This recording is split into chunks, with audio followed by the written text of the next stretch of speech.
Buen día, José Antonio. Avanzamos a más, pero con temas que tienen que ver con la Unión Europea, que llegó a un acuerdo sobre la prórroga del Brexit por ahora, ¿no? Se acepta rechazar la salida del Reino Unido hasta el 22 de mayo, pero solo si el Parlamento británico aprueba los términos del acuerdo. ¿Será un salvavidas para Theresa May o Theresa May va a tener que dejar sí o sí el gobierno? Vamos a conversar a esta hora con el académico de la Universidad de Londres, Javier Zajuria. Javier, hola, ¿qué tal? ¿Cómo estás? Gusto en saludarte. Hola, José Antonio, ¿qué tal? Bueno, se gana algo de tiempo de aquí a mayo. Preguntarte eventualmente qué es lo que se gana, más que tiempo, ¿se gana qué? Lo que ganó Theresa May fue básicamente que la Unión Europea le prestó ropa para poder aprobar el acuerdo que ella misma había llegado con la Unión Europea. Entonces, en el fondo, lo que hizo la Unión Europea fue decirle a los parlamentarios que o se ponen de acuerdo en alguna alternativa o simplemente van a tener que salir con el acuerdo que ya se ha llegado. Al poner estas fechas diferenciadas, lo que les están diciendo es: si ustedes no me traen algo distinto para el 12 de abril, entonces vamos a salir sin acuerdo. Y en el fondo eso es poner una presión bastante alta y que favorece el acuerdo de Theresa May. Ahora, si la favorece a ella, es otra cosa. Ahora, a ver, para que entendamos el cronograma. Se posterga el 29 de marzo, ya no es una fecha significativa, ¿no? No, lo ya corremos. Salió de la ley europea, ya no es la fecha de salida. Este viernes, el sábado el Reino Unido va a seguir siendo parte de la Unión Europea con todos los derechos que esa fecha se mueve hasta el 22 de mayo.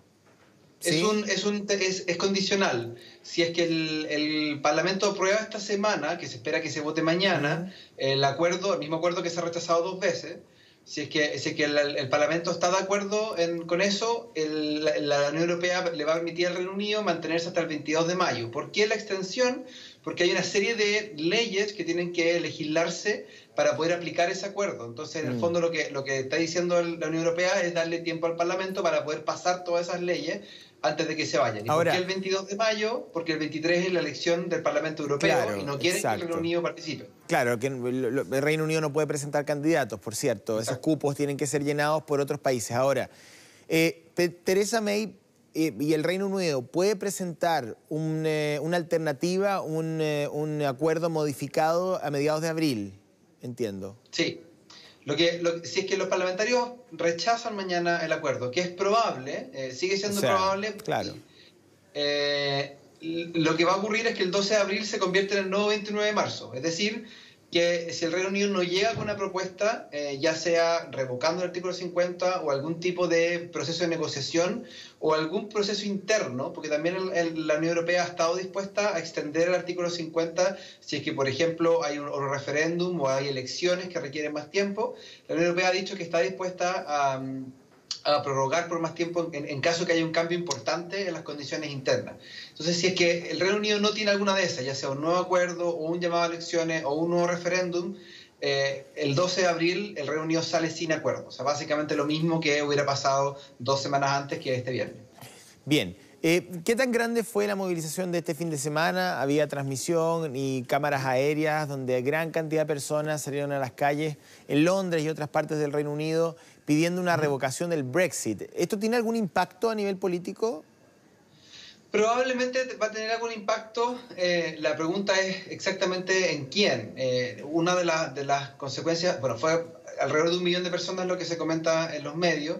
Hay que tener en cuenta que la manifestación más grande que había en Reino Unido en la posguerra fue, o por lo menos desde los 90, fue la manifestación contra la guerra de Irak en 2003 y ahí se calculaban 2 millones. Entonces este fue la segunda protesta más grande desde ese entonces. En términos de qué impacto va a tener, ha logrado eso, y la petición, que lleva más de 5 millones de personas que están pidiendo que se revoque el artículo 50, ha hecho que aparezcan ministros del gobierno dispuestos a negociar o a conversar sobre un segundo referéndum o incluso sobre la revocación del artículo 50, pero también ha puesto en alerta a los más proclives al Brexit, que de hecho muchos de ellos se juntaron con Theresa May ayer en Chequers, que es la casa como de descanso del primer ministro, y Theresa May tuvo una reunión con el grupo más prominente de los Brexiters de su partido, y Y se espera en cierta forma que ellos están presionando a Theresa May para que o salga sin acuerdo o renuncie. Y hubo bastante especulaciones durante el fin de semana que iban a tratar de forzar la renuncia de Theresa May, lo que es bastante complejo porque ya no pueden votarla internamente en el partido. Tendrían que ir a pedirle votos a los laboristas. Ahora, desde el punto de vista más social, ¿por qué no convocar a un nuevo referéndum? Si hay antecedentes claros de que primero muchos votaron sin información, segundo, muchos quienes votaron ni siquiera sabían qué significaba el Brexit, y eso está documentado. Y además hay un caso no menor, que es la intervención de Cambridge Analytica, robando o transando datos con Facebook para poder intervenir de alguna manera en la opinión pública británica, y eso está probado también. Por lo tanto, ¿cuál es el argumento para cerrarse completamente a una nueva consulta? A ver, el argumento oficial es que la gente ya habló y por lo tanto el rol del Parlamento es seguir ese mandato.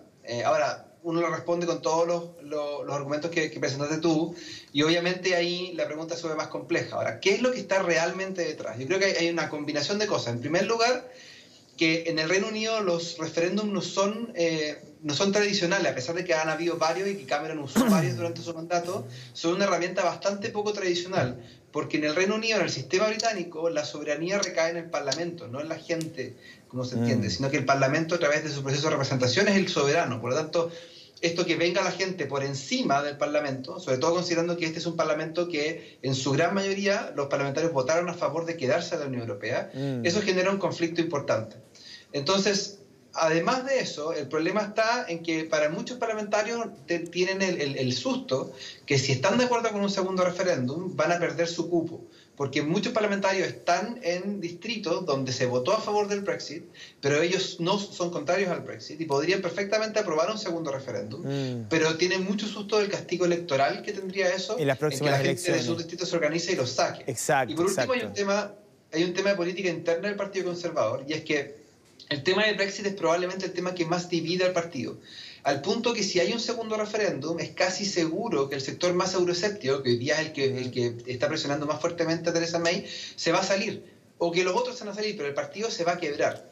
Y ni Theresa May ni nadie dentro del partido quieren ser los responsables históricos de haber quebrado al partido más exitoso del siglo XX en términos políticos en el Reino Unido. Entonces, en el fondo, y ha sido como la constante en este proceso, Theresa May ha sido bastante obstinada en el proceso de Brexit, no porque tenga una idea, sino porque quiere defender al partido. De todas maneras. Ahora, la salida de Theresa May de Downing Street 10, ¿ayuda en algo, tú crees? Si es que efectivamente ella renuncia, ¿las cosas pueden mejorar o no? Depende de en qué condiciones sale y quién la reemplaza. Una de las conversaciones que hubo el fin de semana era que lo reemplazara un personaje como David Littleton, que es un parlamentario conservador que genera bastante consenso entre todos los sectores y que es alguien que no genera mucho ruido y que por lo tanto muchos consideraban que era una buena persona para que se quedara de forma temporal. Ahora, la figura del primer ministro temporal no existe en el Reino Unido, por lo tanto tendría que ser algo más bien por tradición.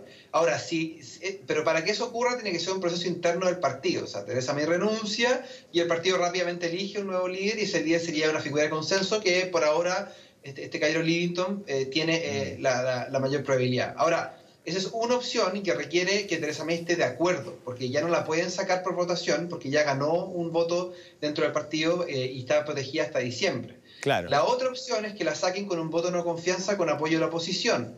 Y en ese caso, una vez que se gana ese voto de no confianza, hay 14 días para que la oposición se ponga de acuerdo en si quieren llamar a elecciones o quieren proponer a un primer ministro de reemplazo. Javier, claro, no hay, los plazos que se manejan, si tú tienes el 12 de abril, no hay tiempo suficiente para reorganizar una nueva convocatoria, para encontrar un nuevo primer ministro. La verdad es que es un verdadero desastre. Me gustaría preguntarte digamos, la última pregunta, porque tenemos que ir cerrando la entrevista, pero claro, uno entiende que la concentración del gobierno de May está en el Brexit, pero los gobiernos tienen agenda legislativa. Me imagino que el Reino Unido tiene una serie de otros problemas de salud, educación, transporte, en fin. ¿La agenda legislativa está paralizada? O sea, ¿no se está avanzando en nada más que no sea el Brexit? Está medianamente paralizada.